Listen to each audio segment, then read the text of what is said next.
It's the season of giving, and this month, Bitewing Games is giving you 2 back-to-back episodes of Candid Cardboard. That's right, I did it last week, and I'm doing it again. Today I'm sharing my first impressions of 7 hot, spicy board games. These games include the following: Ahoy, Orleans, Kabuto Sumo, Total Mayhem Expansion, Carcassonne the Castle, also known as Zamek, Wormholes, Space Worm, yes, those are 2 different games, and John Company 2nd Edition. My name is Nick Murray, and you are listening to the Bitewing Games podcast.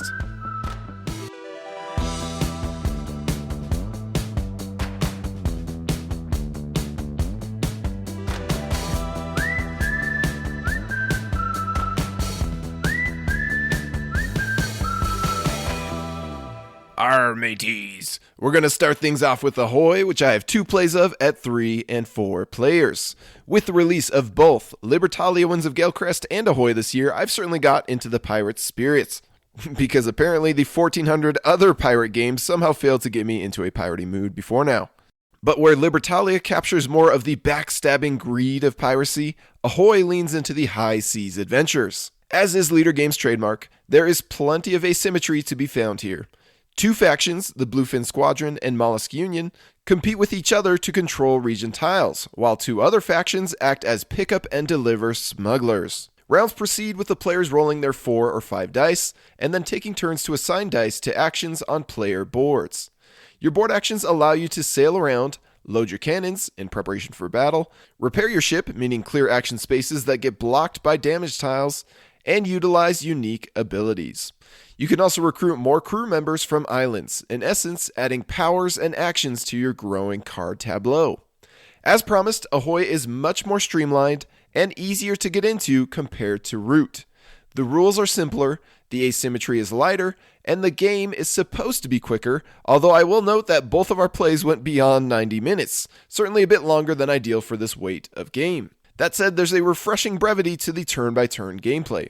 The map starts out with merely 2 region tiles, and players can voyage off in any direction their seafaring heart desires to create a unique sprawl of ocean features. Each region comes with its own value die, and that value may gradually increase if smugglers decide to deliver goods there.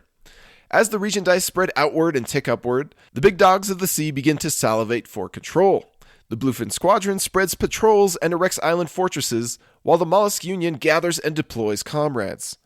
Positioning their faction pieces is key to success, as each region will grant points equal to its value to whoever controls it.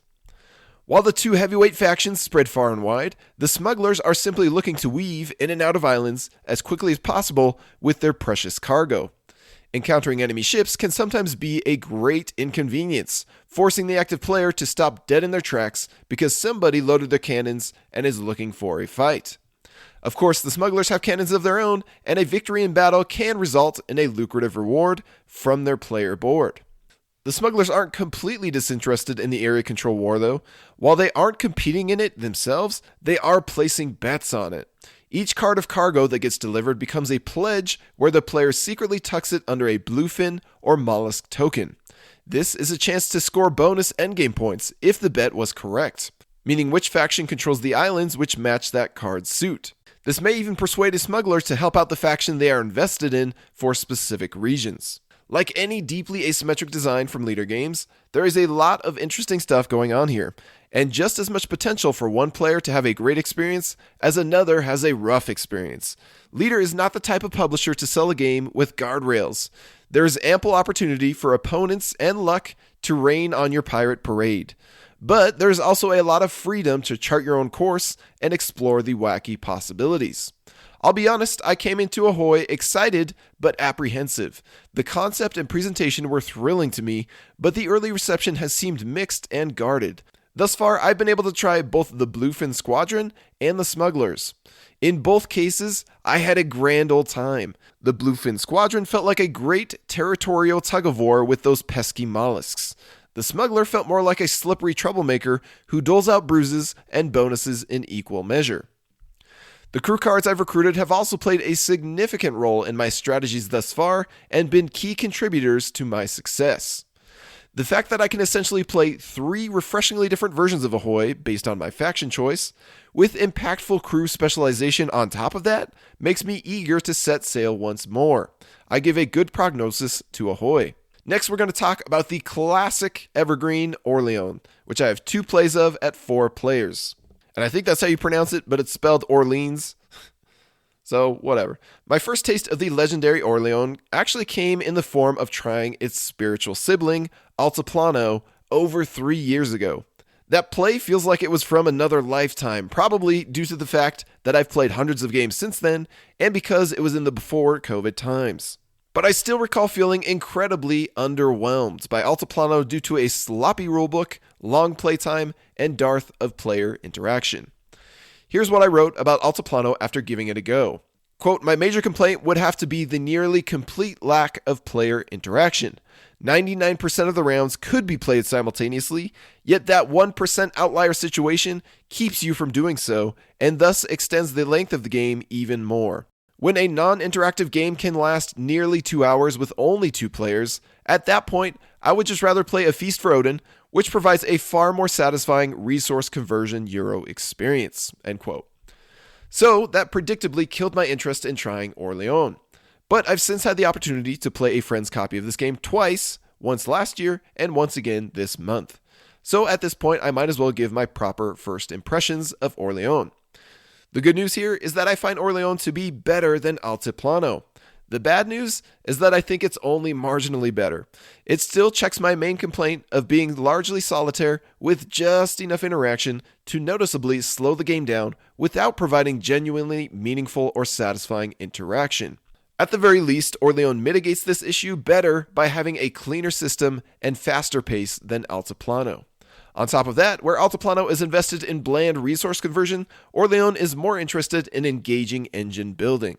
In Orleans, you're essentially drawing workers out of your bag, which can be assigned to their matching spaces on your player board to earn you more workers, increase the number of tokens you can draw each round, and create new action opportunities and discounts on your player board. As you build your bag and improve your board, you'll feel much more powerful and flexible in later rounds, which makes for a satisfying arc. The central game board also provides plenty of tracks for players to advance up, as well as many flavors of points to collect from goods to money to citizen tiles. It's a clean system with a variety of strategies to explore, so I can see why it's popular. Back in 2014, when it initially released, its bag building mechanism was certainly more novel and fresh. Its success has likely served as inspiration for many bag builders since then, which is perhaps both a compliment and a curse. With bag building being more common and familiar nowadays, Orleans has perhaps lost some of its novelty and uniqueness. For me, the game feels largely similar to many other Euros I've tried, and that is to its detriment. But it still provides a solid engine building experience, so I give a fair prognosis to Orleans. Next, I'm excited to talk about Kabuto Sumo Total Mayhem expansion, which I have 7 plays of at 2 players. I recently categorized Kabuto Sumo as a lover in my recent Revisiting the Best Board Games of 2021 podcast episode. So this brand new expansion, Total Mayhem, has been a great reminder as to why we love getting this game to the table. Where the base game offers a wide array of asymmetric characters with delightful names, charming illustrations, and amusing abilities, there was already plenty of variety in the box to keep me happy. Total Mayhem doesn't just take the setup combinations to infinity and beyond, but it also adds another layer to the gameplay. The first expansion, Insect All-Stars, already added 8 new characters to the mix. That was something that was released alongside the base game. So Total Mayhem instead focuses on introducing new modules to the experience. This latest expansion comes with 8 double-sided Total Mayhem cards, each having a match side and an item side. The match side generally introduces an additional winning objective to the session. You can always still win by knocking out your opponent or forcing them into submission, i.e. when they run out of pieces in their inventory. But now with Total Mayhem, you can play with some wild goals, like if you push your torch piece to the dead center of the ring, you win the match. Or, if you cause the table to collapse, you win the match. This scenario features an elevated rectangular block resting on 2 legs. It's pretty awesome. Or there's one where you knock the guitar off the ring twice to win, because each time it gets knocked out by a player, they must push it back into the ring on their next turn.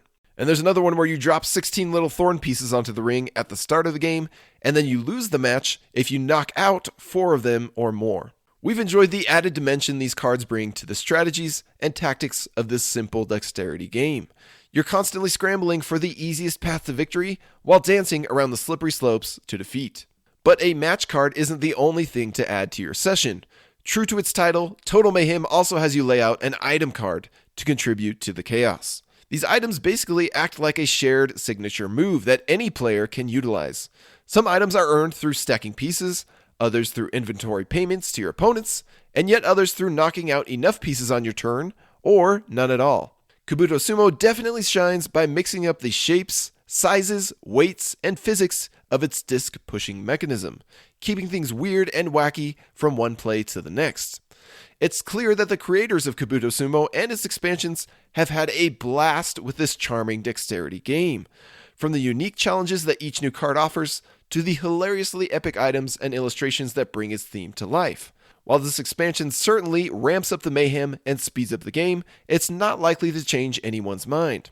If you enjoy Kabuto Sumo, like me, then you'll find more to love in this latest expansion.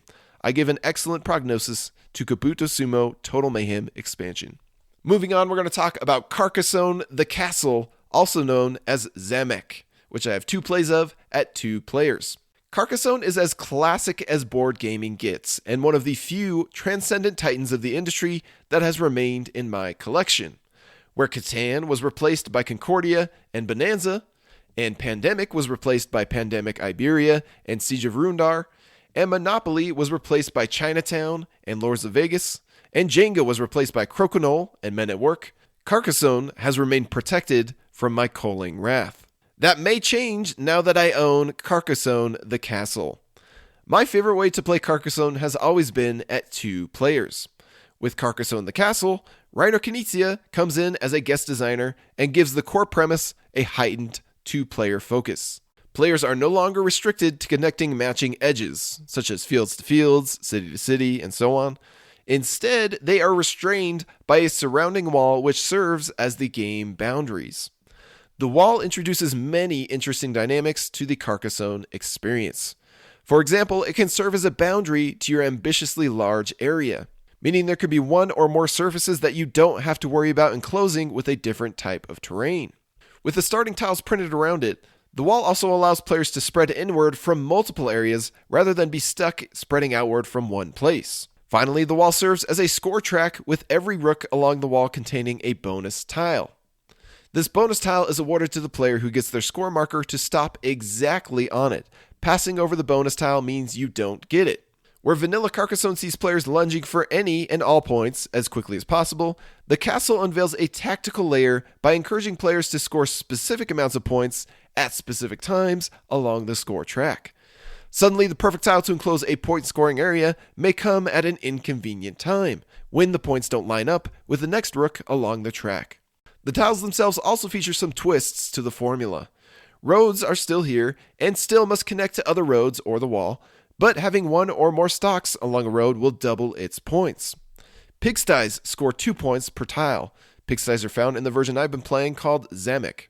Houses only score 1 point per tile, so not as good as pigsties on their own, but the player with the largest housing area at the end of the game will score points equal to the largest empty space within the wall.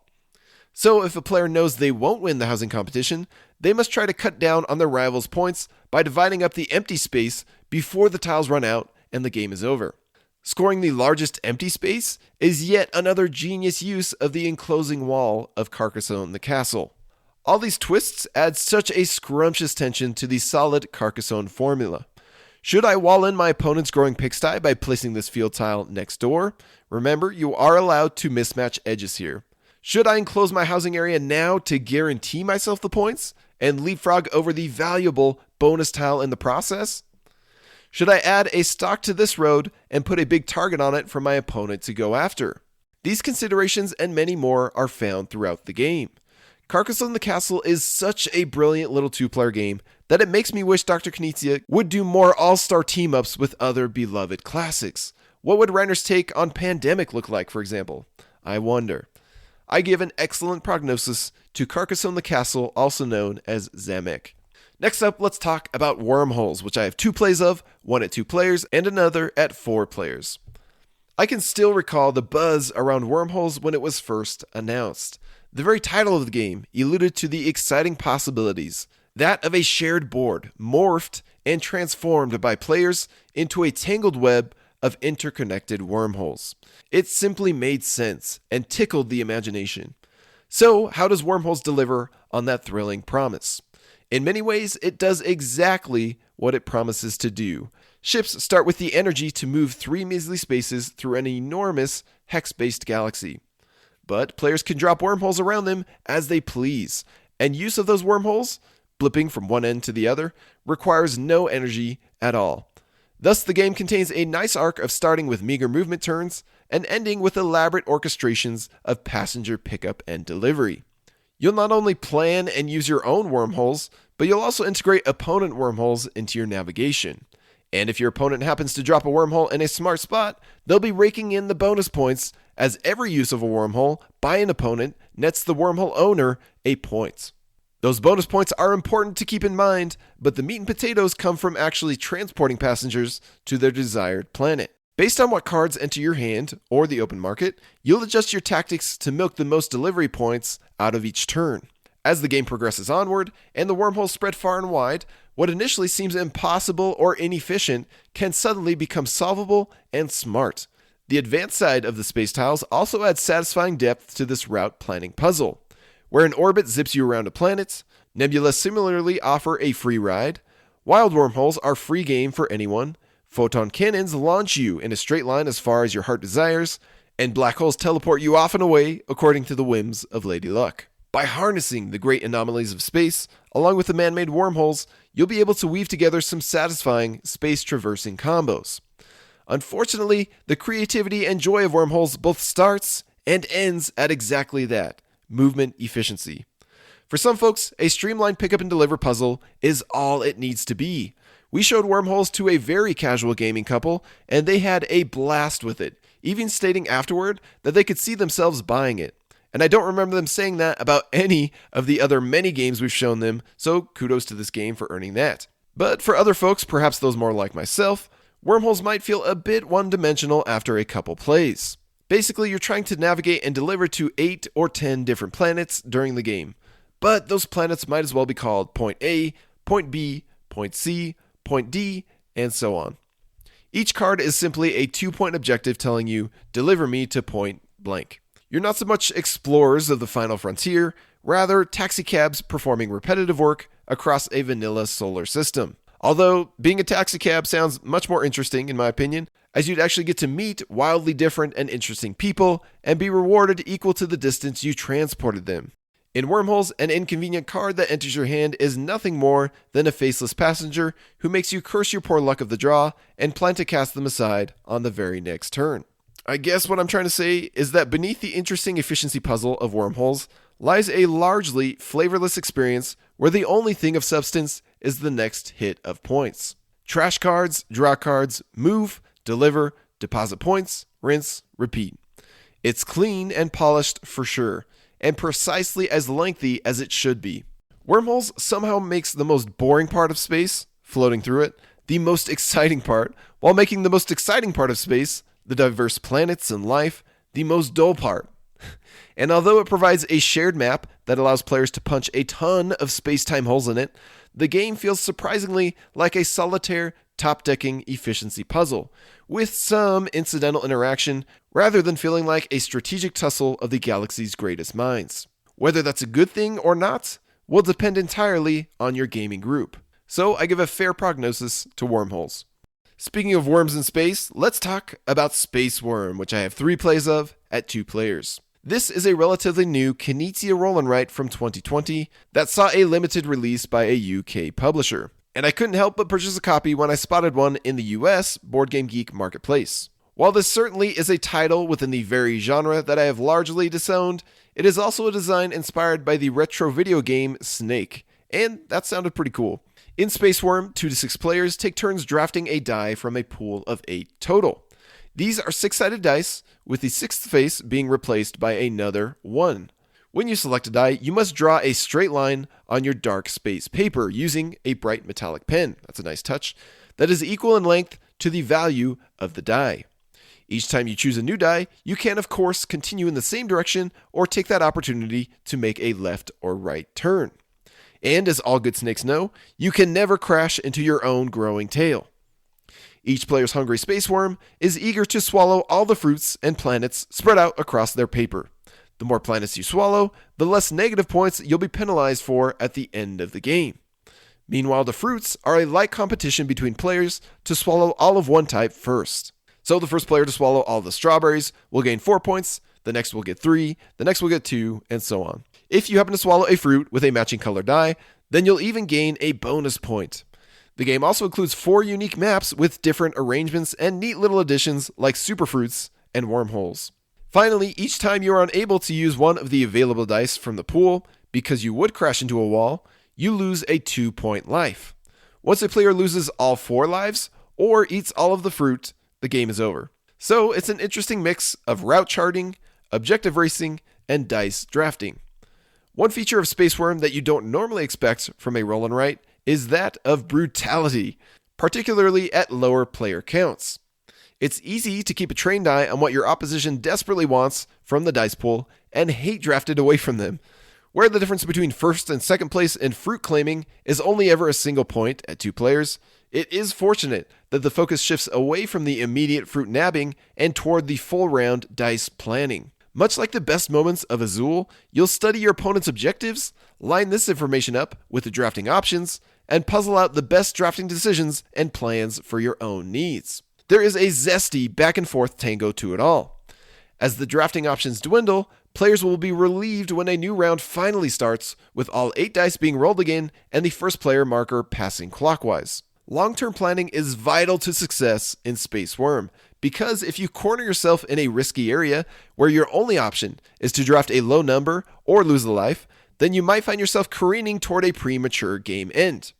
In our first game, my wife and I stayed fairly even until she started a round with a new dice roll, and against all odds, she didn't roll a single one, and that was the only result that could get her out of a tight corner. Suddenly, all of her carefully executed plans along the way didn't matter, and her full supply of lives quickly vanished. In fact, that's sort of how every game has ended thus far. The extra little points we sweated and scraped for along the way ended up not mattering all that much because one player eventually trapped themselves and destroyed their score. I'm still not sure whether that kind of conclusion is fully satisfying or not. One person's worm suddenly combusting into an absolute dumpster fire, while the other person looks on in gleeful pity. But I suppose the ending might feel more competitive with more players. It's not too big of a deal anyway when the game is so fast. Space Worm starts out open and free, but over its 20 minutes, you'll quickly feel the noose tighten around your slimy neck. The game ever entices you to make a risky turn for just 1 more points, and your opposition will always be waiting in the shadows for that moment where you slither just a little too far. Because it combines the worn-out roll-and-write formula with some spicy push-your-luck worm traversal and much-needed bitey drafting interaction, this one seems likely to keep growing on me. I give a fair prognosis to Wormholes. Finally, we're going to wrap things up here with John Company 2nd Edition, which I have 2 plays of at 4 and 5 players. I was listening to a recent interview of Cole Worley, the designer and publisher of John Company 2nd Edition, and one thing he said especially stood out to me. In essence, he stated that many game designers fall into the trap of optimizing their game for the first play rather than for returning players. They work to flatten the mountain when they should instead seek to smooth the ramp. This statement rang true for me because I've seen it in so many modern publications. Hard lessons are replaced by soulless bonuses. Clever complexities are cast aside for wooden approachability. Guardrails are thrown up at every dangerous corner, and emergent explorative depth is sacrificed for a carefully controlled agenda. But if there is any game which is optimized for returning players rather than for the first play, it's John Company 2nd Edition, and all of Cole Worley's other designs for that matter. As its title suggests, John Company the board game offers a deep dive into the political workings of the British East India Company, greed, grime, and all Unlike many of our Hobby Zeros, which glaze over the horrors of history and merely use such convenient settings as rose-tinted wallpaper, John Company charges straight into the belly of the beast of imperialism and globalization. Here, players are actually given a peek behind the curtains of careless greed, and they'll come away with a better understanding of what John Company did to countless victims and how those in power were complicit in enabling its moral crimes. As a mere essay on history, business, and social science, John Company's 2nd edition is a fascinating creature.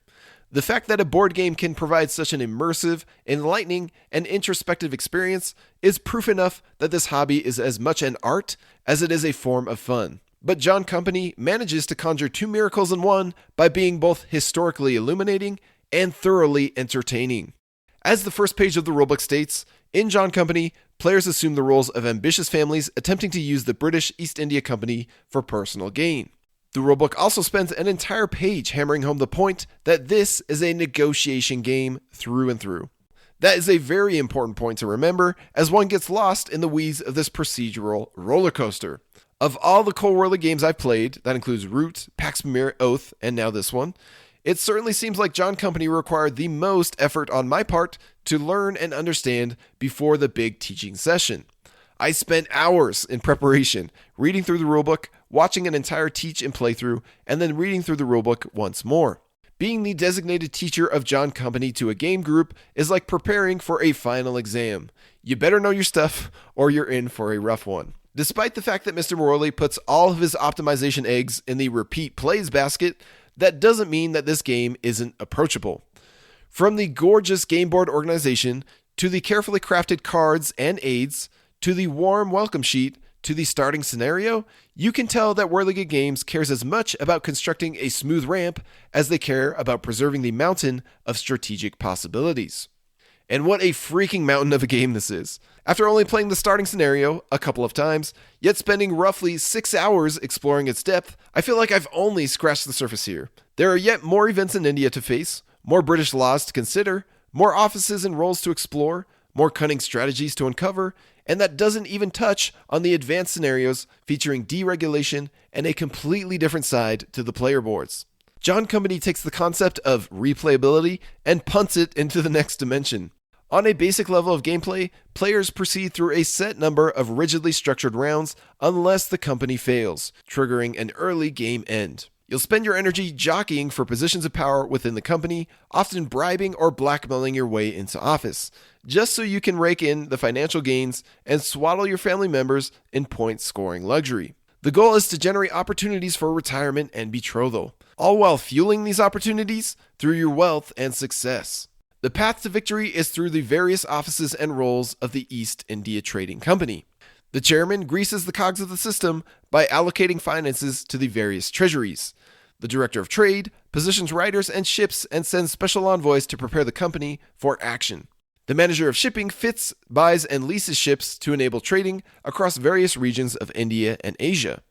Military affairs organizes officers and commanders of each army who deploy like a tyrannical plague on the map. The presidencies oversee trade in their areas to help keep the company thriving. The prime minister reveals policies and proposals to be considered by the group and voted upon. Through both the inner workings of the company and the politics of hiring replacements, all of these offices and roles are deeply intertwined, making for a rich playground of negotiation. The company is far bigger than one person, and its survival hinges upon the cooperation of everyone involved, including Lady Luck.